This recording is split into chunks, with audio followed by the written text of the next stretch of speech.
Original হচ্ছে এটা হচ্ছে ফেক।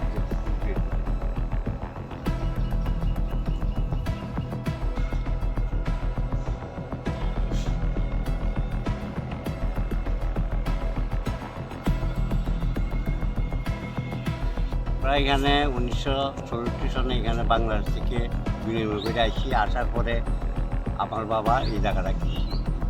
জায়গাটা কেনার পরে আমরা নামজারিও পাইছি। নামজারিটা অবজেকশন সেটা তরুণকান্তি সরকার এটারে অবজেকশন দিয়া স্টে করাইছে। সেটা আমরা পরবর্তী সময় কইছি এটা আবার দেখবো দিব। অথচ আপনার নামে কোনো কিছু করছে না। আর ইদানিং তারা আরেকজনের নামে দলিল কইরা দিছে, শুনছি আমি, যারা একটা দলিল কইরা দিছে। এটার লেগে আমরা জেলা শাসকের কাছে আমি আবেদনও করছি এবং আমাদের এটা ন্যায্য বিচার করে দেওয়ার লেগে কইছি এবং তাই নিয়ে কইছে সঠিকটা দেখব। এটা করছে করিম আর বিল্লাল মিয়া। বিল্লাল মিয়া না, নামটা ঠিক খেয়াল নাই। বিল্লাল হোসেন আর করিম মিয়া এই ধরনের এইটি করছে আর কি। আমরা জায়গাটা তারা বাড়ি এখানে আছে, এই জায়গার পাশে আর বাড়ি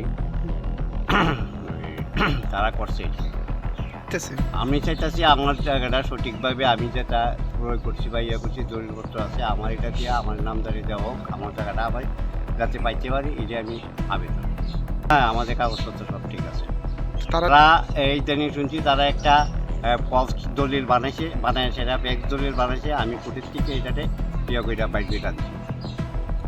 এটা আছে আমার কাছে, আমি জায়গাতে পারবো, সব কিছু আছে।